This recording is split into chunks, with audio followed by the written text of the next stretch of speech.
Hi, ഞാൻ അൻഫാസ് അഹമ്മദ്. എല്ലാവർക്കും പുതിയൊരു ക്ലാസ്സിലേക്ക് സ്വാഗതം. അപ്പോൾ നമ്മുടെ വുമൺ CPO പരീക്ഷകൾക്ക് തയ്യാറെടുക്കുന്ന നമ്മുടെ ഉദ്യോഗാർത്ഥികൾക്ക് വേണ്ടിയിട്ട് നമ്മൾ PYQ വിത്ത് റിലേറ്റഡ് ഫാക്ട്സ് ക്ലാസ് സ്റ്റാർട്ട് ചെയ്യാണ്. നമുക്ക് അധികം എൻക്വയറി വരുന്ന ഒരു കാര്യമാണ്. സാധാരണ 10th ലെവൽ ചെയ്യോ, +2 ലെവൽ ചെയ്യോ, അല്ലെങ്കിൽ ഡിഗ്രി ലെവൽ ചെയ്യോ എന്ന് ചോദിക്കുന്നതിന് പകരം അല്ലെങ്കിൽ LDC ഒക്കെയാണ് പിന്നെ അധികം എൻക്വയറി വരാറുള്ളത്. അതുപോലെ തന്നെ നല്ല രീതിയിൽ എൻക്വയറി വരുന്ന ഒരു കാര്യം കൂടെയാണ്, സാറേ CPOക്കുള്ള ക്ലാസ് സ്റ്റാർട്ട് ചെയ്യോ, വുമൺ CPO PYQ വിത്ത് റിലേറ്റഡ് ഫാക്ട്സ് ചെയ്യോ എന്നൊക്കെ ചോദിച്ച് പല രീതിയിൽ കമന്റുകൾ കാണുന്നുണ്ട്. അതുപോലെ തന്നെ എനിക്ക് മെസ്സേജുകൾ വരുന്നുണ്ട്. അപ്പൊ നിങ്ങൾ അത്രയും ചോദിച്ചത് കൊണ്ട് എനിക്ക് ചെയ്യാതിരിക്കാൻ പറ്റില്ല. അപ്പൊ ഇന്ന് മുതൽ നമ്മൾ സ്റ്റാർട്ട് ചെയ്യാണ് വുമൺ CPO പരീക്ഷകളിൽ മുമ്പ് ചോദിച്ചിട്ടുള്ള ചോദ്യങ്ങളും, അതായത് മുമ്പ് ചോദിച്ചിട്ടുള്ള ചോദ്യങ്ങൾ നിങ്ങൾക്കറിയാം അത്രയും ഇമ്പോർട്ടന്റ് ആണ്, റിപ്പീറ്റ് ചെയ്ത് വരാനുള്ള ചാൻസ് അത്രയും അധികമാണ്. അതുപോലെ തന്നെ അതുമായി ബന്ധപ്പെട്ട അനുബന്ധ വസ്തുതകൾ, അനുബന്ധ വിവരങ്ങൾ. കാരണം എന്താണ്, PSCക്ക് ആ ടോപ്പിക് ഇഷ്ടമാണ്, ആ ടോപ്പിക്കിൽ നിന്നും ചോദിക്കാൻ അത്രയും ചാൻസ് ഉണ്ട് എന്നൊരു സൂചന നമുക്ക് PSC തന്നിട്ടുണ്ട്. അപ്പൊ അതുമായി ബന്ധപ്പെട്ട് നിങ്ങൾ ഇനി സ്റ്റേറ്റ്മെന്റ് വന്നാലും തിരിച്ചും മറിച്ചും ചോദിച്ചാലും നിങ്ങൾക്ക് ആൻസർ ചെയ്യാൻ പറ്റുന്ന രീതിയിൽ നല്ല രീതിയിൽ നമ്മൾ ഓരോ കാര്യങ്ങളും പഠിച്ചു പോകണം. അപ്പൊ നമുക്ക് സെറ്റ് ആക്കി തന്നെ പഠിച്ചു പോവാം. ഓരോ കാര്യങ്ങളും മനസ്സിലാക്കി ഓരോ പോയിന്റ്സും പെർഫെക്റ്റ് ആക്കി തന്നെ നമുക്ക് പഠിച്ചു പോവാം. അപ്പൊ അധികം ഒന്നും പറയുന്നില്ല, നമുക്ക് ക്ലാസ്സിലേക്ക് കിടക്കാം. ക്ലാസ്സിലേക്ക് കിടക്കുന്നതിന് മുമ്പ് ഇതിൽ ആരെങ്കിലും VFAക്ക് കൂടെ പ്രിപ്പയർ ചെയ്യുന്നുണ്ടെങ്കിൽ VFAക്ക് നമ്മൾ ബാച്ച് സ്റ്റാർട്ട് ചെയ്തിട്ടുണ്ട്. അപ്പൊ VFA ബാച്ചിന്റെ ഡീറ്റെയിൽസ് അറിയണം എന്നുള്ളവരാണെങ്കിൽ താഴെ കൊടുത്തിരിക്കുന്ന നമ്പറിൽ മെസ്സേജ് അയക്കാം. ഇനി VFA അല്ല, വേറെ ഏതെങ്കിലും 10th ലെവൽ എക്സാമിനാണെങ്കിൽ പോലും നിങ്ങൾക്ക് ഈ VFA ബാച്ച് നല്ല രീതിയിൽ യൂസ്ഫുൾ ആവും. പലർക്കും ഒരു തെറ്റിദ്ധാരണ ഉണ്ട്, VFA ബാച്ചിൽ ജോയിൻ ചെയ്ത VFAക്ക് മാത്രമേ അത് യൂസ്ഫുൾ ആവൂ എന്നുള്ളതല്ല. ബെവ്കു LDCക്ക് പ്രിപ്പയർ ചെയ്യുന്നവരായാലും അങ്ങനെ ഏത് LDCക്ക് പ്രിപ്പയർ ചെയ്യുന്നവരായാലും ഇവർക്കൊക്കെ ഈ VFAയുടെ ബാച്ച് നല്ല രീതിയിൽ യൂസ്ഫുൾ ആവും. അതായത് 10th ലെവൽ ഏകദേശം കാര്യങ്ങളൊക്കെ നമ്മൾ സിലബസിലുള്ള എല്ലാ കാര്യങ്ങളും, സിലബസിന് പുറത്തു നിന്നും PSC ചോദിക്കുന്ന കാര്യങ്ങളടക്കം നിങ്ങൾക്ക് ഇൻക്ലൂഡ് ചെയ്തിട്ടാണ് ക്ലാസ് എത്തിച്ചു തരിക. അപ്പൊ എക്സാക്ട് ആയിട്ട് സിലബസ് അല്ല PSC ചോദിക്കാറുള്ളത്, നിങ്ങൾക്കറിയാം. അതിൽ നിന്ന് പുറത്തുനിന്നും കാര്യങ്ങൾ വരും. ഓക്കെ, അപ്പൊ അതും ഇൻക്ലൂഡ് ചെയ്തിട്ടുണ്ട്. ചില കാര്യങ്ങൾ ചിലപ്പോൾ സ്കിപ്പ് ചെയ്യേണ്ടതുണ്ടാവും, അധികം ചോദിക്കാത്തതും എന്നാൽ നല്ലോണം ചോദിക്കാൻ ചാൻസ് ഉണ്ട്. അങ്ങനെ വേർതിരിച്ച് നമുക്ക് പഠിക്കാൻ പറ്റും. അപ്പൊ ഏറ്റവും കൂടുതൽ ചോദിക്കാൻ സാധ്യതയുള്ള ഏറ്റവും പ്രധാനപ്പെട്ട PSCയുടെ ടോപ്പിക്സ് ആണ് നമ്മൾ ഡിസ്കസ് ചെയ്ത് പഠിച്ച് സെറ്റ് ആക്കിയിട്ട് പോണത്. അപ്പോൾ VFA ബാച്ചിൽ ജോയിൻ ചെയ്യാൻ ഇൻട്രസ്റ്റ് ഉള്ള ആരെങ്കിലും ഉണ്ടെങ്കിൽ എത്രയും പെട്ടെന്ന് ജോയിൻ ചെയ്യുക. ബാച്ച് ക്ലോസ് ആവുക, അതുകൊണ്ടാണ് ജോയിൻ ചെയ്യുന്നുണ്ടെങ്കിൽ എത്രയും പെട്ടെന്ന് ജോയിൻ ചെയ്യാം. നമുക്ക് അതിനെപ്പറ്റി അധികം ഒന്നും പറയണ്ട, നമുക്ക് ഇന്നത്തെ ക്ലാസ്സിലേക്ക് കിടക്കാം. ക്ലാസ് നിങ്ങൾക്ക് ഉപകാരപ്പെടും എന്ന് ഞാൻ പ്രതീക്ഷിക്കുന്നു. അപ്പൊ നല്ല രീതിയിൽ തന്നെ നമുക്ക് പഠിച്ചു പോവാം.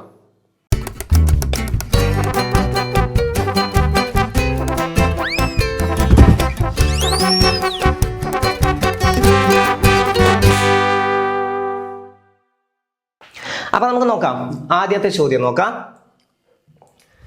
ഇന്ത്യൻ ഭരണഘടനയിൽ ഏതു ഭാഗത്താണ് പഞ്ചായത്തി രാജ് സംവിധാനങ്ങളെ കുറിച്ച് പ്രതിപാദിക്കുന്നത്? ഇന്ത്യൻ ഭരണഘടനയിൽ ഏത് ഭാഗത്താണ്, എത്രാമത്തെ ഭാഗത്താണെന്ന് ചോദിച്ചാൽ ഏതാണ്? ഭാഗം 4 ആണ് അല്ലെ? നമുക്കറിയാം ഭാഗം 4 ആണ്, ഭാഗം 4-ലാണ് അല്ലെ? ഏത് ഭാഗത്താണ്? ഇന്ത്യൻ ഭരണഘടനയിൽ എത്രാമത് ഭാഗത്താണെന്ന് ചോദിച്ചാൽ ഭാഗം 4 ആണ്. ഭാഗം 4 എന്താണ്? മാർഗനിർദ്ദേശക തത്വങ്ങളാണ് അല്ലെ? ഭാഗം 4 മാർഗനിർദ്ദേശക തത്വങ്ങൾ. അവിടെയാണ് എന്തിനെ കുറിച്ച് പ്രതിപാദിക്കുന്നത്? പഞ്ചായത്തി രാജിനെ കുറിച്ച് പ്രതിപാദിക്കുന്നത്. ഈ പഞ്ചായത്തി രാജിന്റെ പിതാവ് എന്നറിയപ്പെടുന്നത് ആരാണ്? പഞ്ചായത്തി രാജിന്റെ പിതാവ് എന്നറിയപ്പെടുന്നത് ബൽവന്ത് റായ് മേത്തയാണ് അല്ലെ? ബൽവന്ത് റായ് മേത്തയാണ് പഞ്ചായത്തി രാജിന്റെ പിതാവ് എന്നറിയപ്പെടുന്നത്. പഠിച്ചു വെക്കണം കേട്ടോ. പഞ്ചായത്തി രാജിന്റെ പിതാവ് എന്നറിയപ്പെടുന്നത് ബൽവന്ത് റായ് മേത്ത. ഇനി അതുമായി ബന്ധപ്പെട്ട, അതായത് പഞ്ചായത്തി രാജ് സംവിധാനങ്ങളുമായി ബന്ധപ്പെട്ട അല്ലെങ്കിൽ പഞ്ചായത്തുകളുമായി ബന്ധപ്പെട്ട ഒരു ഭേദഗതി ഉണ്ട്. അത് ഏതാണ്? 73ാം ഭേദഗതിയാണ്. ഇതിന്റെ കൂടെ പഠിച്ചു പോയിക്കോ. 73ാം ഭേദഗതിയാണ് പഞ്ചായത്തി രാജുമായി ബന്ധപ്പെട്ട ഭരണഘടനാ ഭേദഗതി. മുനിസിപ്പാലിറ്റി അല്ലെങ്കിൽ നഗരപാലികയുമായി ബന്ധപ്പെട്ടാണെങ്കിൽ 74ാം ഭേദഗതി. രണ്ടും ഒന്ന് നോട്ട് ചെയ്ത് പോയിക്കോ. ഇത് രണ്ടും ഭേദഗതി എന്നുള്ള ഭാഗത്ത് നിന്ന് ചോദ്യം വരുന്ന സാധനമാണ്. ഇത് രണ്ടും ഏത് വർഷമാണ്? രണ്ടും 1992-ലാണ്. ക്ലിയർ അല്ലേ? അപ്പൊ 73ാം ഭേദഗതിയാണ് പഞ്ചായത്തി രാജുമായി ബന്ധപ്പെട്ട ഭരണഘടനാ ഭേദഗതി. മുനിസിപ്പാലിറ്റി അല്ലെങ്കിൽ നഗരപാലികയുമായി ബന്ധപ്പെട്ട പ്രധാന ഭേദഗതിയാണ് 74ാം ഭരണഘടനാ ഭേദഗതി. ഓക്കെ ആണല്ലോ? നമുക്ക് നോക്കാം. പഞ്ചായത്തി രാജ് എന്ന പദം ആദ്യമായി ഉപയോഗിച്ച വ്യക്തി, പഞ്ചായത്തി രാജ് എന്ന പദം ആദ്യമായി ഉപയോഗിച്ച വ്യക്തി ആരാണ്? ജവഹർലാൽ നെഹ്റു ആണ് കേട്ടോ. ജവഹർലാൽ നെഹ്റു ആണ് പഞ്ചായത്തി രാജ് എന്ന പദം ആദ്യമായി ഉപയോഗിച്ചത്. ഓക്കെ, അപ്പൊ പഞ്ചായത്തി രാജ് എന്ന പദം ആദ്യമായി ഉപയോഗിച്ചത് ആരെന്ന് ചോദ്യം വന്ന അതാരാണ്? അത് ജവഹർലാൽ നെഹ്റു ആണ്. പഞ്ചായത്തി രാജിന്റെ പിതാവ് എന്നറിയപ്പെടുന്നത് ആരാണ്? നമ്മൾ നേരത്തെ പഠിച്ചു, ബൽവന്ത് റായ് മേത്തയാണ്. ബൽവന്ത് റായ് മേത്തയാണ് പഞ്ചായത്തി രാജിന്റെ പിതാവ് എന്നറിയപ്പെടുന്നത്. ഓക്കെ, പഞ്ചായത്തി രാജിന്റെ പിതാവ് എന്നറിയപ്പെടുന്നത് ആരാണ്? ബൽവന്ത് റായ് മേത്ത. ബൽവന്ത് റായ് മേത്തയാണ് പഞ്ചായത്തി രാജിന്റെ പിതാവ്. പഞ്ചായത്തി രാജ് എന്ന പദം ആദ്യമായി ഉപയോഗിച്ചത് ആരാണ്? ജവഹർലാൽ നെഹ്റു. പഞ്ചായത്തി രാജിനെ ഇന്ത്യൻ രാഷ്ട്രീയ വ്യവസ്ഥയുടെ അടിത്തറ എന്ന് വിശേഷിപ്പിച്ചത് ആരാണ്? മഹാത്മാഗാന്ധിയാണ് കേട്ടോ. പഞ്ചായത്തി രാജിനെ ഇന്ത്യൻ രാഷ്ട്രീയ വ്യവസ്ഥയുടെ അടിത്തറ എന്ന് വിശേഷിപ്പിച്ചത് മഹാത്മാഗാന്ധിയാണ്. പഞ്ചായത്തി രാജിനെ ഇന്ത്യൻ രാഷ്ട്രീയ വ്യവസ്ഥയുടെ അടിത്തറ എന്ന് വിശേഷിപ്പിച്ചത് ആരാണ്? മഹാത്മാഗാന്ധിയാണ്. പഞ്ചായത്തി രാജ് എന്ന പദം ആദ്യമായി ഉപയോഗിച്ചത് ആരാണ്? ജവഹർലാൽ നെഹ്റു ആണ്. പഞ്ചായത്തി രാജ് സംവിധാനം ഉദ്ഘാടനം ചെയ്തത് ആര് എന്ന് ചോദ്യം വന്നാലും അതാരാണ്? ജവഹർലാൽ നെഹ്റു ആണ് കേട്ടോ. പഞ്ചായത്തി രാജ് സംവിധാനം ഉദ്ഘാടനം ചെയ്തത് ആര് എന്ന് ചോദ്യം വന്നാലും ജവഹർലാൽ നെഹ്റു. പഞ്ചായത്തി രാജിന്റെ പിതാവ് എന്നറിയപ്പെടുന്നത് ആരാണ്? ബൽവന്ത് റായ് മേത്ത. പഞ്ചായത്തി രാജിന്റെ പിതാവ് എന്നറിയപ്പെടുന്നത് ആരാണ്? ബൽവന്ത് റായ് മേത്ത. ഓക്കെ. ഇന്ത്യയിൽ പഞ്ചായത്തി രാജ് സംവിധാനം ആദ്യമായി നടപ്പിലാക്കപ്പെട്ട തീയതി ഒക്ടോബർ 2, 1959. എവിടെയാണ്? നാഗൂർ ജില്ല, രാജസ്ഥാനിലെ നാഗൂർ ജില്ലയിലാണ്. രാജസ്ഥാനിലെ നാഗൂർ ജില്ലയിലാണ് ഇന്ത്യയിൽ പഞ്ചായത്തി രാജ് സംവിധാനം ആദ്യമായി നടപ്പിലാക്കപ്പെട്ടത് ഒക്ടോബർ 2, 1959 ഒക്ടോബർ 2 നാഗൂർ ജില്ല, രാജസ്ഥാനിലെ നാഗൂർ ജില്ലയിലാണ്. ഓക്കെ. പഞ്ചായത്തി രാജിന്റെ പിതാവ് എന്നറിയപ്പെടുന്നത്. പിന്നെ പട്ടിക 11 എന്താണ്? പഞ്ചായത്തി രാജിനെ കുറിച്ചാണ് പ്രതിപാദിക്കുന്നത്. പട്ടിക 11, പട്ടിക 12 മുനിസിപ്പാലിറ്റിയാണ്. അപ്പൊ അതുകൂടെ ഒന്ന് ഓർത്തു വെക്കുക. ഓക്കെ. പട്ടിക 11 പഞ്ചായത്തി രാജ്, 12 മുനിസിപ്പാലിറ്റി. പട്ടിക കേട്ടോ, പട്ടിക. ഓക്കെ. അപ്പൊ ഈ കാര്യം ക്ലിയർ ആണല്ലോ. അപ്പൊ പഞ്ചായത്തി രാജിന്റെ പിതാവ് എന്നറിയപ്പെടുന്നത് ബൽവന്ത് റായ് മേത്ത. തദ്ദേശ സ്വയംഭരണ സ്ഥാപനങ്ങളുടെ പിതാവ് എന്നറിയപ്പെടുന്ന ആരാണ്? റിപ്പൺ പ്രഭുവാണ് കേട്ടോ. റിപ്പൺ പ്രഭുവാണ് തദ്ദേശ സ്വയംഭരണ സ്ഥാപനങ്ങളുടെ പിതാവ് എന്നറിയപ്പെടുന്നത്. റിപ്പീറ്റിംഗ് ക്വസ്റ്റ്യൻ ആണ്. തദ്ദേശ സ്വയംഭരണ സ്ഥാപനങ്ങളുടെ പിതാവ് എന്നറിയപ്പെടുന്നത് ആരാണ്? റിപ്പൺ പ്രഭു. റിപ്പൺ പ്രഭുവാണ് തദ്ദേശ സ്വയംഭരണ സ്ഥാപനങ്ങളുടെ പിതാവ് എന്നറിയപ്പെടുന്നത്. പഞ്ചായത്തി രാജിന്റെ പിതാവ് ബൽവന്ത് റായ് മേത്ത. പഞ്ചായത്തി രാജ് എന്ന പദം ആദ്യമായി ഉപയോഗിച്ചത് ജവഹർലാൽ നെഹ്റു. ഗാന്ധിജി എന്താണ് പറഞ്ഞത്? പഞ്ചായത്തി രാജിനെ ഇന്ത്യൻ രാഷ്ട്രീയ വ്യവസ്ഥയുടെ അടിത്തറ എന്ന് വിശേഷിപ്പിച്ചത് മഹാത്മാ ഗാന്ധിയാണ്. ഓക്കെ ആണല്ലോ. ഓക്കെ. അപ്പൊ പഞ്ചായത്തി രാജ് സംവിധാനം ഉദ്ഘാടനം ചെയ്തത് ആരെന്ന് ചോദ്യം വന്നാലും ജവഹർലാൽ നെഹ്റു ആണ്. പഞ്ചായത്തി രാജ് സംവിധാനം ആദ്യമായി നടപ്പിലാക്കപ്പെട്ടത് വർഷം ചോദിക്കുകയാണെങ്കിൽ 1959 ഒക്ടോബർ 2. എവിടെ? നാഗൂർ, രാജസ്ഥാനിലെ നാഗൂർ ജില്ലയിലാണ്. അടുത്തത് ഇന്ത്യയുടെ ധാന്യപുര എന്നറിയപ്പെടുന്ന ഭൂപ്രദേശം. ഇന്ത്യയുടെ ധാന്യപുര എന്നറിയപ്പെടുന്ന ഭൂപ്രദേശം ഏതാണ്? ഇന്ത്യയുടെ ധാന്യപുര എന്നറിയപ്പെടുന്നത്, അല്ലെങ്കിൽ ഇന്ത്യൻ കൃഷിയുടെ നട്ടെല്ല്, ഇന്ത്യൻ സമ്പദ് വ്യവസ്ഥയുടെ നട്ടെല്ല് എന്നൊക്കെ അറിയപ്പെടുന്നത് ഏതാണ്? അത് ഉത്തര മഹാസമതലമാണ് അല്ലെ. ഉത്തര മഹാസമതലം. ഓപ്ഷൻ സി ആണ് കേട്ടോ. ഉത്തര മഹാസമതലമാണ്. എന്തൊക്കെയാണ് അറിയപ്പെടുന്നത്? ഇന്ത്യൻ സമ്പദ് വ്യവസ്ഥയുടെ നട്ടെല്ല്, ഇന്ത്യൻ കൃഷിയുടെ നട്ടെല്ല്, ഇന്ത്യയുടെ ധാന്യപുര, ഭാരതീയ സംസ്കാരത്തിന്റെ ഈറ്റില്ലം എന്നൊക്കെ അറിയപ്പെടുന്നത് ഏതാണ്? ഇതൊക്കെ ഉത്തര മഹാസമതലമാണ്. ഇമ്പോർട്ടന്റ് ആണ് കേട്ടോ. ഉത്തര മഹാസമതലം. ഇന്ത്യയുടെ ധാന്യപുര എന്നറിയപ്പെടുന്ന ഭൂപ്രദേശമാണ് ഉത്തര മഹാസമതലം. ഇന്ത്യയുടെ ധാന്യപുര എന്നറിയപ്പെടുന്നത്, ഇന്ത്യയുടെ ധാന്യപുര എന്നും ഇന്ത്യൻ സമ്പദ് വ്യവസ്ഥയുടെ നട്ടെല്ല് എന്നും ഇന്ത്യൻ കൃഷിയുടെ നട്ടെല്ല് എന്നും ഒക്കെ അറിയപ്പെടുന്നത് ഏതാണ്? ഉത്തര മഹാസമതലമാണ്. ഭാരതീയ സംസ്കാരത്തിന്റെ ഈറ്റില്ലം എന്നറിയപ്പെടുന്നതും ഏതാണ്? ഉത്തര മഹാസമതലം. ഓക്കെ. ഭാരതീയ സംസ്കാരത്തിന്റെ ഈറ്റില്ലം നമ്മളിപ്പോ പഠിച്ചു അല്ലെ. ഭാരതീയ സംസ്കാരത്തിന്റെ ഈറ്റില്ലം എന്നറിയപ്പെടുന്നത് ഉത്തര മഹാസമതലമാണ്. ഭാരതീയ സംസ്കാരത്തിന്റെ ഈറ്റില്ലം എന്നറിയപ്പെടുന്നത് ഉത്തര മഹാസമതലാണ്. ഭാരതീയ സംസ്കാരത്തിന്റെ ഈറ്റില്ലം എന്നും പിന്നെന്താണ്? ഇന്ത്യയുടെ ധാന്യപുര എന്നറിയപ്പെടുന്നു നമ്മൾ പഠിച്ചു അല്ലെ. ഇന്ത്യയുടെ ധാന്യപുര എന്ന് കൺഫ്യൂഷൻ വരരുത് കേട്ടോ. ഇന്ത്യയുടെ ധാന്യപുര എന്നറിയപ്പെടുന്നത് ഉത്തര മഹാസമതലാണ്. ധാതുക്കളുടെ കലവറ എന്നറിയപ്പെടുന്നതാണ് ഉപദ്വീപീയ പീഠഭൂമി. ധാതുക്കളുടെ കലവറ. ഓക്കെ. ഇന്ത്യയുടെ ധാന്യപുര എന്നറിയപ്പെടുന്നത് ഏതാണ്? അത് ഉത്തര മഹാസമതലമാണ്. ഇന്ത്യയിലെ പ്രധാന കാർഷിക മേഖലയാണിത്. നമുക്കറിയാം അല്ലെ. ഇന്ത്യയിലെ പ്രധാന കാർഷിക മേഖലയാണിത്. ഇന്ത്യൻ കൃഷിയുടെ നട്ടെല്ല്, ഇന്ത്യയുടെ ധാന്യപുര എന്നിങ്ങനെയും അറിയപ്പെടുന്നു. ഓക്കെ. ഇന്ത്യൻ സമ്പദ് വ്യവസ്ഥയുടെ നട്ടെല്ല് എന്നൊക്കെ ചോദ്യം വന്നാലും ഏതാണ്? ഉത്തര മഹാസമതലമാണ്. ഓക്കെ. ഉത്തര പർവ്വത മേഖലയ്ക്കും ഉപദ്വീപീയ പീഠഭൂമിക്കും ഇടയിൽ വ്യാപിച്ചു കിടക്കുന്ന എക്കൽ സമതലമാണ് ഉത്തര മഹാസമതലം. എന്താണ്? ഉത്തര പർവ്വത മേഖലയ്ക്കും ഉപദ്വീപിയൻ പീഠഭൂമിക്കും ഇടയിൽ വ്യാപിച്ചു കിടക്കുന്ന എക്കൽ സമതലമാണ് ഏത്? ഉത്തര മഹാസമതലം. പ്രധാന ഉത്തരമഹാസമതലങ്ങളാണ് പഞ്ചാബ് ഹരിയാന സമതലം, മരുസ്ഥലി ബാഗർ സമതലം, ഗംഗ സമതലം, ബ്രഹ്മപുത്ര സമതലം. അപ്പൊ പ്രധാന ഉത്തരമഹാസമതലങ്ങളാണ് ഏതൊക്കെ? പഞ്ചാബ് ഹരിയാന സമതലം, മരുസ്ഥലി ബാഗർ സമതലം, ഗംഗ സമതലം, പിന്നെ അതുപോലെ തന്നെ ബ്രഹ്മപുത്ര സമതലം എന്നിവയൊക്കെയാണ് പ്രധാനപ്പെട്ട ഉത്തരമഹാസമതലങ്ങൾ. ഓക്കെ, അപ്പൊ ഉത്തരമഹാസമതലത്തിന്റെ വിശേഷണങ്ങൾ എന്തായാലും അറിഞ്ഞിരിക്കണം. ഓക്കെ, ഏറ്റവും കൂടുതൽ ജനസംഖ്യ കൂടിയ പ്രദേശം എന്നൊക്കെ ചോദ്യം വരും അല്ലെ, ഏറ്റവും കൂടുതൽ ജനവാസം കൂടിയ പ്രദേശം എന്നൊക്കെ ചോദ്യം വന്നാലും ഉത്തരമഹാസമതലാണ് കേട്ടോ.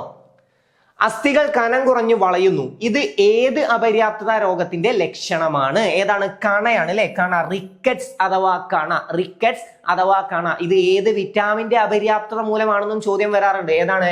വിറ്റാമിൻ ഡിയുടെ അപര്യാപ്തത മൂലമാണ്. വിറ്റാമിൻ ഡിയുടെ അപര്യാപ്തത മൂലമാണ് എന്തുണ്ടാവുന്നത്? കണ, റിക്കറ്റ്സ് അഥവാ കണ. അതുപോലെ തന്നെ ഓസ്റ്റിയോമലേഷ്യ എന്നൊരു രോഗവും ഏതാണ്? വിറ്റാമിൻ ഡിയുടെ അപര്യാപ്തത മൂലമാണ്. ഈ വിറ്റാമിൻ ഡി ആണ് സൺഷൈൻ വിറ്റാമിൻ എന്നറിയപ്പെടുന്നത് അല്ലെ.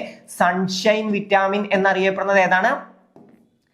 സൺഷൈൻ വിറ്റാമിൻ എന്നറിയപ്പെടുന്നത് വിറ്റാമിൻ ഡി ആണ്. അതുപോലെ തന്നെ സ്റ്റിറോയിഡ് വിറ്റാമിൻ എന്നറിയപ്പെടുന്നതും ഏതാണ്? വിറ്റാമിൻ ഡി ആണ്. സൺഷൈൻ വിറ്റാമിൻ എന്നും സ്റ്റിറോയിഡ് വിറ്റാമിൻ എന്നും അറിയപ്പെടുന്നത് ഏതാണ്? വിറ്റാമിൻ ഡി ആണ് കേട്ടോ. സൺഷൈൻ വിറ്റാമിൻ എന്നും സ്റ്റിറോയിഡ് വിറ്റാമിൻ എന്നും. പിന്നെ ചോദ്യം വരാറുണ്ട് വിറ്റാമിൻ ഡിയുടെ രാസനാമം. വിറ്റാമിൻ ഡിയുടെ രാസനാമം എന്താണ്? കാൽസിഫെറോൾ.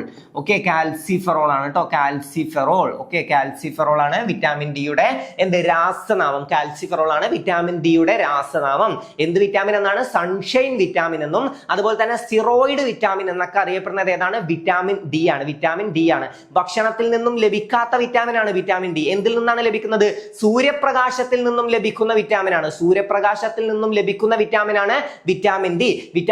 വിറ്റാമിൻ ഡിയുടെ അപര്യാപ്തത മൂലം ഉണ്ടാകുന്ന രോഗമാണ് റിക്കറ്റ്സ് അഥവാ കണ. അതുപോലെ തന്നെ ഓസ്റ്റിയോമലേഷ്യ അല്ലെ. റിക്കറ്റ്സ്, കണ, ഓസ്റ്റിയോമലേഷ്യ ഇതൊക്കെ ഏതിന്റെയാണ്? വിറ്റാമിൻ ഡിയുടെ അപര്യാപ്തത മൂലം ഉണ്ടാകുന്ന രോഗമാണ്. എല്ലിന്റെയും പല്ലിന്റെ ഒക്കെ ബലത്തിന് ആവശ്യമായ വിറ്റാമിൻ ആണ് ഏത്? Vitamin D. എല്ലിന്റെയും പല്ലിന്റെയും ബലത്തിന് ആവശ്യമായ വിറ്റാമിൻ ആണ് വിറ്റാമിൻ ഡി. വിറ്റാമിൻ ഡിയുടെ അപര്യാപ്തത മൂലം ഉണ്ടാകുന്ന പ്രധാന രോഗമാണ് കണ അല്ലെ. പ്രധാന രോഗമാണ് കണ. എന്താണ് കണ? അസ്ഥികൾ കനം കുറഞ്ഞ് വളയുന്നു. അസ്ഥികൾ കനം കുറഞ്ഞു വളയുന്ന രോഗമാണ് എന്ത്? കണ അഥവാ റിക്കറ്റ്സ്. റിക്കറ്റ്സ് അഥവാ കണ. അതുപോലെ തന്നെ ഓസ്റ്റിയോമലേഷ്യ ഇതും വിറ്റാമിൻ ഡിയുടെ അപര്യാപ്തത മൂലം ഉണ്ടാവുന്നതാണ്. സൂര്യപ്രകാശത്തിൽ നിന്നും ലഭിക്കുന്ന വിറ്റാമിൻ ഡി ആണ്. സൂര്യപ്രകാശത്തിൽ നിന്നും ലഭിക്കുന്നു, അതായത് സൂര്യപ്രകാശത്തിൽ നിന്നും നമുക്ക് ലഭിക്കുന്ന വിറ്റാമിൻ ആണ് വിറ്റാമിൻ ഡി. ഈ സൂര്യപ്രകാശം കൊണ്ടാൽ നശിച്ചു പോകുന്ന ഒരു വിറ്റാമിൻ ഉണ്ട്, അതാണ് vitamin B2. Okay, vitamin B2 ആണ് സൂര്യപ്രകാശത്തിൽ നശിച്ചു പോകുന്ന വിറ്റാമിൻ. സൂര്യപ്രകാശത്തിൽ നശിച്ചു പോകുന്ന വിറ്റാമിൻ ആണ് വിറ്റാമിൻ B2. സൂര്യപ്രകാശത്തിൽ നശിച്ചു പോവുകയാണ്, സൂര്യപ്രകാശത്തിൽ നിന്നും ലഭിക്കുന്നതല്ല, മനസ്സിലാക്കുക.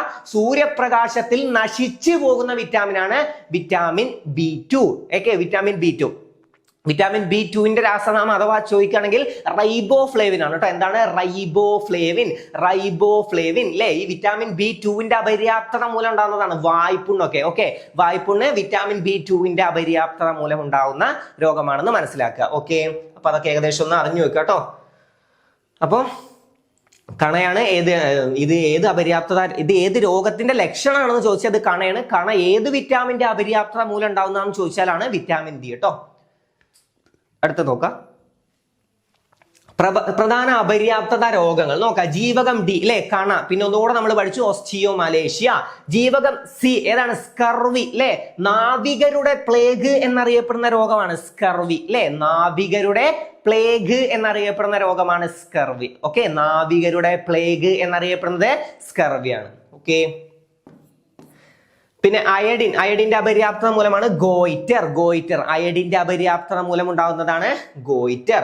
ജീവകം B9 ഏതാണ്? Megaloblastic anaemia, B12 pernicious anaemia. ജീവകം B9ന്റെ അപര്യാപ്തത മൂലമാണ് മെഗലോബ്ലാസ്റ്റിക് അനീമിയ. ജീവകം B12 പെർനീഷ്യസ് അനീമിയ. ഓക്കെ, ഗർഭസ്ത്രീകൾക്ക് അനീമിയ എന്നൊക്കെ ചോദ്യം വന്നത് ഏതാണ്? B9 ആണ് കേട്ടോ. 9. ഓക്കെ, 9 B9 ആണ്. എന്താണ്? ഗർഭസ്ത്രീകൾക്ക് അനീമിയ. ഓക്കെ, അപ്പൊ ഈ കാര്യം ക്ലിയർ ആയി വിശ്വസിക്കുന്നു. പിന്നെ അതുപോലെ തന്നെ ജീവകം എ ഏതാണ്? നിശാന്തത അല്ലെ. നിശാന്തത വിറ്റാമിൻ എയുടെ അപര്യാപ്തത മൂലം ഉണ്ടാകുന്ന രോഗമാണ് സിറോഫ്താൽമിയ. അതുപോലെ തന്നെ നിശാന്തത എന്നീ രോഗങ്ങൾ അതേതാണ്? വിറ്റാമിൻ എയുടെ അപര്യാപ്തത മൂലം ഉണ്ടാകുന്നതാണ് കേട്ടോ. ഏതൊക്കെയാണ്? മാർക്ക് ചെയ്ത് വെച്ചോ. സിറോഫ്താൽമിയ ചോദ്യം വരെ.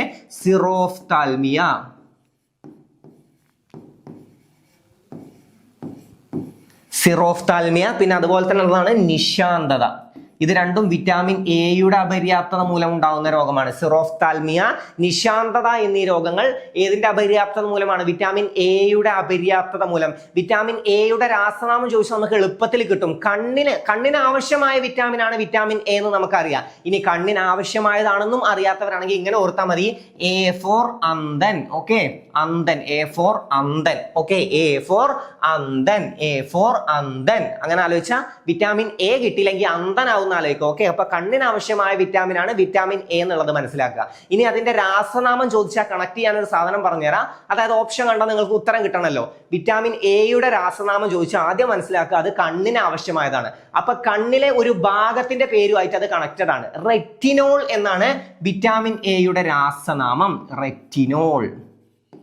ഓക്കെ, വിറ്റാമിൻ എയുടെ രാസനാമം റെറ്റിനോൾ എന്നാണ്. റെറ്റിനോൾ കണ്ണിലെ ഒരു ഭാഗമാണ് അല്ലെ, റെറ്റിന കണ്ണിലെ ഒരു ഭാഗമാണ് റെറ്റിന എന്നും ഓർത്തു വെക്കുക. ഓക്കെ, പിന്നെ വിറ്റാമിൻ സിയുടെ അപര്യാപ്തത മൂലം സ്കർവി. സ്കർവി അധികം ചോദ്യം വരാറുള്ളത് അതിന്റെ വിശേഷണമാണ് കേട്ടോ. നാവികരുടെ പ്ലേഗ് എന്നറിയപ്പെടുന്നത് ഏതാണ്? സ്കർവിയാണ്. ഓക്കെ, നാവികരുടെ പ്ലേഗ് എന്നറിയപ്പെടുന്നത് ഏതാണ്? സ്കർവിയാണ്. നാവികരുടെ പ്ലേഗ് എന്നറിയപ്പെടുന്നത് സ്കർവിയാണ്. അതുപോലെ തന്നെ ചോദ്യം വരാറുണ്ട് നാൽക്കാലി രോഗം എന്നറിയപ്പെടുന്നത് ഏത്? ആന്ത്രാക്സ് ആണ്.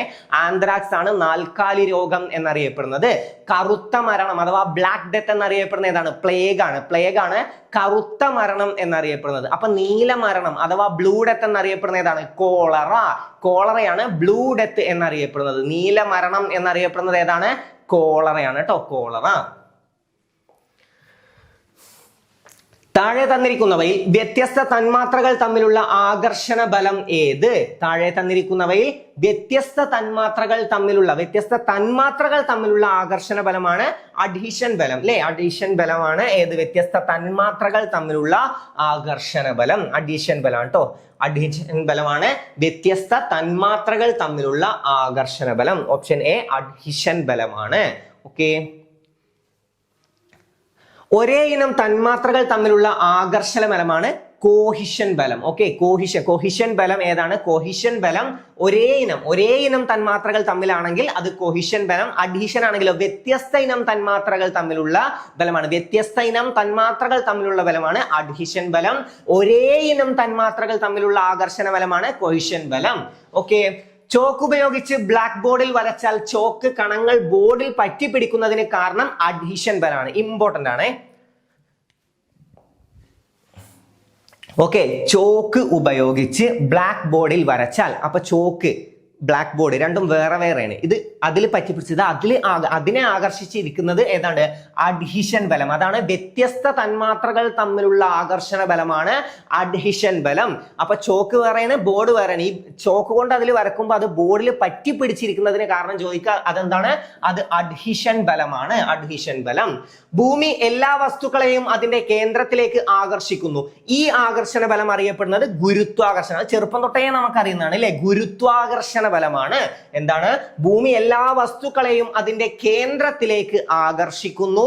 ഈ ആകർഷണ ബലം അറിയപ്പെടുന്നത് ഗുരുത്വാകർഷണ ബലം എന്നാണ്. ഒരേ ഇനം തന്മാത്രകൾ തമ്മിലുള്ള ആകർഷണ ബലമാണെങ്കിൽ അത് കോഹിഷൻ ബലമാണ്. വ്യത്യസ്ത ഇനം തന്മാത്രകൾ തമ്മിലാണെങ്കിൽ അത് അഡ്ഹീഷൻ ബലമാണ്. അതിനൊരു ഉദാഹരണം നമ്മൾ പഠിച്ചു. ചോക്ക് കൊണ്ട് ബ്ലാക്ക് ബോർഡിൽ വരക്കുമ്പോൾ അത് പറ്റി പിടിച്ചിരിക്കുന്നതിന് കാരണം അഡ്ഹീഷൻ ബലമാണ്. ഒരു ന്യൂക്ലിയസിലെ പ്രോട്ടോണുകളെയും ന്യൂട്രോണുകളെയും തമ്മിൽ ബന്ധിപ്പിക്കുന്ന ബലം ന്യൂക്ലിയർ ബലമാണ്. ഒരു ന്യൂക്ലിയസിലെ അവിടെ കണക്ട് ചെയ്ത ന്യൂക്ലിയസിലെ ന്യൂക്ലിയർ ബലം. ഓക്കെ, ഒരു ന്യൂക്ലിയസിലെ പ്രോട്ടോണുകളെയും ന്യൂട്രോണുകളെയും തമ്മിൽ ബന്ധിപ്പിക്കുന്ന ബലമാണ് ന്യൂക്ലിയർ ബലം. ഓക്കെ, ഒരു ന്യൂക്ലിയസിലെ പ്രോട്ടോണുകളെയും ന്യൂട്രോണുകളെയും തമ്മിൽ ബന്ധിപ്പിക്കുന്ന ബലമാണ് ന്യൂക്ലിയർ ബലം. ഗുരുത്വാകർഷണ ബലം ഏറ്റവും ബേസിക് ആണ്, നമുക്ക് ചെറുപ്പം തൊട്ടേ അറിയുന്നതാണ്. അതൊന്ന് മനസ്സിലാക്കി നോക്കുക. എന്താണ്? ഭൂമി എല്ലാ വസ്തുക്കളെയും അതിന്റെ കേന്ദ്രത്തിലേക്ക് ആകർഷിക്കുന്നു. ഇത് ഏത് ബലത്തിന് ഉദാഹരണമാണ്? ഗുരുത്വാകർഷണ ബലത്തിന് ഉദാഹരണമാണ്. ചോക്ക് കൊണ്ടൊരു ബ്ലാക്ക് ബോർഡിൽ വരച്ച അത് ഏത് ബലത്തിന് ഉദാഹരണമാണ്? അത് അഡ്ഹീഷൻ ബലത്തിന് ഉദാഹരണമാണ്. ഒരേ ഇനം തന്മാത്രകളെ ബന്ധിപ്പിക്കുന്നത് ഏതാണ്? കോഹിഷൻ ബലമാണ്. ഓക്കെ, അടുത്ത നോക്കാം. ക്വിറ്റ് ഇന്ത്യ സമര നായിക എന്ന് ഗാന്ധിജി വിശേഷിപ്പിച്ചത് ആരെയാണ്? ചോദ്യങ്ങൾ വരും. ക്വിറ്റ് ഇന്ത്യ സമര നായിക എന്ന് അറിയപ്പെടുന്നത് ആര്? ചോദ്യം വന്ന അരുണ അസഫ് അലിയാണ്. അല്ലെങ്കിൽ മറ്റൊരു ചോദ്യം വരും, അരുണ അസഫ് അലിയെ ക്വിറ്റ് ഇന്ത്യ സമര നായിക എന്ന് വിശേഷിപ്പിച്ചത് ആര്? ആരാണ് ക്വിറ്റ് ഇന്ത്യ സമര നായിക എന്ന് അരുണ അസഫ് അലിയെ വിശേഷിപ്പിച്ചത്? ആരാണ്? ഗാന്ധിജിയാണ് കേട്ടോ. അപ്പൊ അരുണ അസഫ് അലിയാണ് എന്ത്? ക്വിറ്റ് ഇന്ത്യ സമര നായിക എന്നറിയപ്പെടുന്നത്. ക്വിറ്റ് ഇന്ത്യ സമര നായിക എന്നറിയപ്പെടുന്ന ആരാണ്? അരുണ അസഫ് അലിയാണ് കേട്ടോ. അരുണ അസഫ് അലിയാണ് ക്വിറ്റ് ഇന്ത്യ സമര നായിക എന്നറിയപ്പെടുന്നത്. ക്വിറ്റ് ഇന്ത്യ സമര നായിക എന്നറിയപ്പെടുന്നത് അരുണ അസഫ് അലിയാണ്. സരോജിനി നായിഡു എന്താണ്? ഇന്ത്യയുടെ വാനമ്പാടി എന്നറിയപ്പെടുന്നു അല്ലെ. ഇന്ത്യയുടെ വാനമ്പാടി എന്നറിയപ്പെടുന്നത് സരോജിനി നായിഡു ആണ്. ആരാണ് ഇന്ത്യയുടെ വാനമ്പാടി എന്ന് സരോജിനി നായിഡുവിനെ വിശേഷിപ്പിച്ചത്? അതും ഗാന്ധിജിയാണ്. ഗാന്ധിജിയെ സരോജിനി നായിഡു സ്നേഹപൂർവ്വം വിശേഷിപ്പിച്ചിരുന്നത് എന്താണ്? മിക്കി മൗസ് എന്നാണ് അല്ലെ. മിക്കി മൗസ് എന്നാണ് സരോജിനി നായിഡു സ്നേഹപൂർവ്വം ഗാന്ധിജിയെ വിശേഷിപ്പിച്ചിരുന്നത്. മാഡം ഭിക്കാജി കാമ ഇമ്പോർട്ടന്റ് ആണ് അല്ലെ. ഇന്ത്യയുടെ പതാക വിദേശത്ത് പോയി ആദ്യമായി ഉയർത്തിയതെന്ന് ചോദ്യം വരാറുണ്ട്. അതുപോലെ തന്നെ ഇന്ത്യയുടെ മകൾ എന്നറിയപ്പെടുന്നതും ആരാണ്? മാഡം ഭിക്കാജി കാമയാണ്. ഇന്ത്യയിൽ വിപ്ലവങ്ങളുടെ മാതാവ് എന്നറിയപ്പെടുന്നതും ആരാണ്? മാഡം ഭിക്കാജി കാമയാണ്. ഇന്ത്യയിൽ വിപ്ലവങ്ങളുടെ മാതാവ് എന്നറിയപ്പെടുന്നത് മാഡം ഭിക്കാജി കാമയാണ്. വിപ്ലവങ്ങളുടെ മാതാവ് എന്നറിയപ്പെടുന്ന വിപ്ലവം ചോദ്യം വരാറുണ്ട്. ഏതാണ്? ഫ്രഞ്ച് വിപ്ലവമാണ് അല്ലെ. ഫ്രഞ്ച് വിപ്ലവമാണ് വിപ്ലവങ്ങളുടെ മാതാവ് എന്നറിയപ്പെടുന്ന വിപ്ലവം. ഇന്ത്യയിൽ വിപ്ലവങ്ങളുടെ മാതാവ് എന്നറിയപ്പെടുന്നത് ആരാന്ന് ചോദിച്ചാൽ ആരാണ്? മാഡം ഭിക്കാജി കാമയാണ്. മാഡം ഭിക്കാജി കാമ. അപ്പൊ സരോജിനി നായിഡു ക്ലിയർ ആയല്ലോ. സരോജിനി നായിഡു എന്താണ്? ഇന്ത്യയുടെ വാനമ്പാടി എന്നറിയപ്പെടുന്നു. അരുണ അസഫ് അലി എന്താണ്? അരുണ അസഫ് അലി ക്വിറ്റ് ഇന്ത്യ സമര നായിക. മോസ്റ്റ് റിപ്പീറ്റിംഗ് ക്വസ്റ്റ്യൻ ആണ് കേട്ടോ. അരുണ അസഫ് അലി ക്വിറ്റ് ഇന്ത്യ സമര നായിക. വേറൊരു ചോദ്യം വരും, ക്വിറ്റ് ഇന്ത്യ സമര നായകൻ ആരാണ്? ക്വിറ്റ് ഇന്ത്യ സമര നായകൻ ആരാണ്? ജയപ്രകാശ് നാരായൺ. ജയപ്രകാശ് നാരായൺ. ജയപ്രകാശ് നാരായണനാണ് ക്വിറ്റ് ഇന്ത്യ സമര നായകൻ. ക്വിറ്റ് ഇന്ത്യ സമര നായിക നമ്മൾ പഠിച്ചു, അരുണ അസഫ് അലിയാണ്. ക്വിറ്റ് ഇന്ത്യ സമര നായകൻ എന്നറിയപ്പെടുന്നത് ആരാണ്? ജയപ്രകാശ് നാരായണാണ്. ഓക്കെ, അപ്പൊ അതും പഠിച്ചു വെക്കാം. ഓഗസ്റ്റ് ക്രാന്തി എന്ന് വിളിക്കപ്പെടുന്നത് ക്വിറ്റ് ഇന്ത്യ സമരം അല്ലെ. ഓഗസ്റ്റ് ക്രാന്തി എന്ന് വിളിക്കപ്പെടുന്നത് എന്താണ്? ക്വിറ്റ് ഇന്ത്യ സമരത്തെയാണ് ഓഗസ്റ്റ് ക്രാന്തി എന്ന് വിളിക്കുന്നത് അല്ലെ. ഓഗസ്റ്റ് ക്രാന്തി എന്ന് വിളിക്കുന്നത് ക്വിറ്റ് ഇന്ത്യ സമരത്തെയാണ്. മനസ്സിലാക്കി വെക്കുക. ക്വിറ്റ് ഇന്ത്യ സമര നായകൻ എന്ന് വിശേഷിപ്പിക്കപ്പെടുന്നത് നമ്മൾ പഠിച്ചു, ജയപ്രകാശ് നാരായണൻ. ജയപ്രകാശ് നാരായണനാണ് ക്വിറ്റ് ഇന്ത്യ സമര നായകൻ എന്നറിയപ്പെടുന്നത്. ക്വിറ്റ് ഇന്ത്യ സമരകാലത്ത് ബ്രിട്ടീഷുകാരുടെ ദുർഭരണത്തിനെതിരെ ജയപ്രകാശ് നാരായണൻ രൂപീകരിച്ച സംഘടന ഏതാണ്? ആസാദസ്തയാണ് അല്ലെ. ആസാദസ്തയാണ് ക്വിറ്റ് ഇന്ത്യ സമരകാലത്ത് ബ്രിട്ടീഷുകാരുടെ ദുർഭരണത്തിനെതിരെ ജയപ്രകാശ് നാരായണൻ രൂപീകരിച്ച സംഘടന. ഇത് പഠിച്ചു വെക്കണം. ഇത് റാങ്ക് മേക്കിംഗ് ആയിട്ടൊക്കെ ചോദ്യം വരാൻ ചാൻസ് ഉള്ള ഒരു സാധനമാണ്. ക്വിറ്റ് ഇന്ത്യ സമരകാലത്ത് ബ്രിട്ടീഷുകാരുടെ ദുർഭരണത്തിനെതിരെ ജയപ്രകാശ് നാരായണൻ രൂപീകരിച്ച സംഘടന ആസാദ് ദസ്ത. ആസാദ് ദസ്ത. ഓക്കെ, അപ്പൊ ക്വിറ്റ് ഇന്ത്യ സമര നായകൻ ചോദിച്ചാൽ അത് ജയപ്രകാശ് നാരായണൻ. ക്വിറ്റ് ഇന്ത്യ സമര നായിക ചോദിച്ചാൽ അത് അരുണ അസഫ് അലി. ഓഗസ്റ്റ് ക്രാന്തി എന്ന് വിളിക്കപ്പെടുന്നത് എന്തിനാണ്? ക്വിറ്റ് ഇന്ത്യ സമരത്തെയാണ് ഓഗസ്റ്റ് ക്രാന്തി എന്ന് വിളിക്കപ്പെടുന്നത്. 1857 വിപ്ലവം പോലെ ഏറ്റവും ഗുരുതരമായ ഒരു വിപ്ലവം എന്ന് ക്വിറ്റ് ഇന്ത്യ സമരത്തെ വിശേഷിപ്പിച്ചത് ലിൻലിത്ഗോ പ്രഭു ആണ് അല്ലെ. ഓഗസ്റ്റ് ഓഫർ പ്രഖ്യാപിച്ചതും ആരാണ്? ലിൻലിത്ഗോ പ്രഭു ആണ്. ഓക്കെ, അപ്പൊ രണ്ട് ചോദ്യങ്ങൾ ലിൻലിത്ഗോ പ്രഭുവുമായി ബന്ധപ്പെട്ട് നമ്മൾ പഠിച്ചിരിക്കേണ്ട രണ്ട് ചോദ്യങ്ങളാണ്. 1857 വിപ്ലവം പോലെ ഏറ്റവും ഗുരുതരമായ ഒരു വിപ്ലവം എന്ന് ക്വിറ്റ് ഇന്ത്യ സമരത്തെ വിശേഷിപ്പിച്ചത് ലിൻലിത്ഗോ പ്രഭു ആണ്. ഓഗസ്റ്റ് ഓഫർ പ്രഖ്യാപിച്ചതും ആരാണ്? ലിൻലിത്ഗോ പ്രഭു ആണ്. ലിൻലിത്ഗോ പ്രഭു ആണ് ഓഗസ്റ്റ് ഓഫർ പ്രഖ്യാപിച്ചത്. ക്വിറ്റ് ഇന്ത്യ എന്ന ആശയം ആദ്യമായി അവതരിപ്പിക്കപ്പെട്ട ഗാന്ധിജിയുടെ ദിനപത്രം നമുക്കൊക്കെ അറിയാം, അത് ഹരിജൻ ആണ് അല്ലെ. Harijan. Harijan. Harijan. Okay, quit India എന്ന ആശയം ആദ്യമായി അവതരിപ്പിക്കപ്പെട്ട ഗാന്ധിജിയുടെ ദിനപത്രമാണ് ഹരിജൻ. ഹരിജൻ. ഓക്കെ, ഹരിജൻ. അപ്പൊ ഇത് ഇമ്പോർട്ടന്റ് ആണ്. ക്വിറ്റ് ഇന്ത്യ എന്ന ആശയം ആദ്യമായി അവതരിപ്പിക്കപ്പെട്ട ഗാന്ധിജിയുടെ ദിനപത്രം ഏതെന്ന് ചോദിച്ചാൽ അത് ഹരിജൻ ആണ്. പിന്നെ 1857 വിപ്ലവം പോലെ ഏറ്റവും ഗുരുതരമായ ഒരു വിപ്ലവം എന്ന് ക്വിറ്റ് ഇന്ത്യ സമരത്തെ വിശേഷിപ്പിച്ചത് ലിൻലിത്ഗോ പ്രഭു ആണ്. ലിൻലിത്ഗോ പ്രഭു ആണ് ഓഗസ്റ്റ് ഓഫർ പ്രഖ്യാപിച്ചത്. ഓക്കെ, അടുത്തത് ലാക്ടോമീറ്റർ താഴെ പറയുന്നവയിൽ ഏതുമായി ബന്ധപ്പെട്ടിരിക്കുന്നു? ലാക്ടോമീറ്റർ ഏതുമായി ബന്ധപ്പെട്ടതാണ്? ലാക്ടോമീറ്റർ താഴെ പറയുന്നതിൽ ഏതുമായി ബന്ധപ്പെട്ടതാണ്? പാലുമായിട്ടാണ് അല്ലെ. പാലുമായി ബന്ധപ്പെട്ടതാണ് ലാക്ടോമീറ്റർ. നമ്മൾ പലർക്കും അറിയാം എന്താണ് ലാക്റ്റിക് ആസിഡ്. ഏതിൽ അടങ്ങിയിട്ടുണ്ട്? പാലിൽ അടങ്ങിയിരിക്കുന്ന ആസിഡ് ഏതാണെന്ന് ചോദിച്ചാൽ ലാക്റ്റിക് ആസിഡ് ആണ്. അത് വെച്ച് ഇതിനെ കണക്ട് ചെയ്യോ? Lactometer, lactic acid. Okay, lactometer, lactic acid. Lactometer, lactic acid രണ്ടും കണക്റ്റഡ് ആയിട്ടുള്ള ആളാണ് പാല്. Lactometer, lactic acid. Lactometer, lactic acid. Lactometer, lactic acid.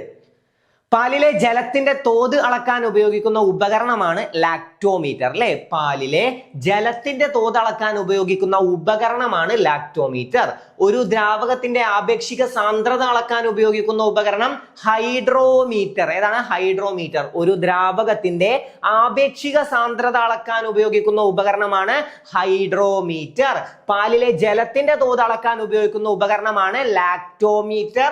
ഒരു ദ്രാവകത്തിന്റെ ആപേക്ഷിക സാന്ദ്രത അളക്കാൻ ഉപയോഗിക്കുന്ന ഉപകരണമാണ് ഹൈഡ്രോമീറ്റർ. ആപേക്ഷിക ആർദ്രത അളക്കുന്ന ഉപകരണമാണ് ഹൈഗ്രോമീറ്റർ. ഓക്കെ, ആപേക്ഷിക ആർദ്രത അളക്കുന്ന ഉപകരണമാണ് ഹൈഗ്രോമീറ്റർ. ആപേക്ഷിക സാന്ദ്രത അളക്കാൻ ഉപയോഗിക്കുന്നത് ഹൈഡ്രോമീറ്റർ, ആപേക്ഷിക ആർദ്രത അളക്കാൻ ഉപയോഗിക്കുന്നത് ഹൈഗ്രോമീറ്റർ. കൺഫ്യൂഷൻ വരരുത് കേട്ടോ. അപ്പൊ പാലിലെ ജലത്തിന്റെ തോത് അളക്കാൻ ഉപയോഗിക്കുന്ന ഉപകരണം ലാക്ടോമീറ്റർ. പാലിലെ ജലത്തിന്റെ തോത് അളക്കാൻ ഉപയോഗിക്കുന്ന ഉപകരണം ലാക്ടോമീറ്റർ. ഒരു ദ്രാവകത്തിന്റെ ആപേക്ഷിക സാന്ദ്രത അളക്കാൻ ഉപയോഗിക്കുന്ന ഉപകരണം ഹൈഡ്രോമീറ്റർ. ആപേക്ഷിക ആർദ്രത അളക്കുന്ന ഉപകരണം ഹൈഗ്രോമീറ്റർ. ഓക്കെ, അപ്പൊ അത് ക്ലിയർ ആയി. അടുത്തത്, സ്റ്റോക്ക് മാർക്കറ്റിന്റെ പ്രവർത്തനങ്ങൾ നിയന്ത്രിക്കുകയും നിക്ഷേപകരുടെ താല്പര്യം സംരക്ഷിക്കുകയും ചെയ്യുന്ന സ്വയംഭരണ സ്ഥാപനം ഏതാണ്? സെബി ആണ് അല്ലെ, സെബി ആണ്. സ്റ്റോക്ക് മാർക്കറ്റിന്റെ പ്രവർത്തനങ്ങൾ നിയന്ത്രിക്കുകയും നിക്ഷേപകരുടെ താല്പര്യം സംരക്ഷിക്കുകയും ചെയ്യുന്ന സ്വയംഭരണ സ്ഥാപനമാണ് സെബി. നമുക്ക് നോക്കാം. സെബി സ്ഥാപിതമായ വർഷം എപ്പോഴാണ്? 1988 കേട്ടോ. സെബി സ്ഥാപിതമായത് 1988 1988 സെബി സ്ഥാപിതമായത്. ഇന്ത്യയിൽ regulator of credit rating agency എന്നറിയപ്പെടുന്നത് സെബിയാണ് കേട്ടോ.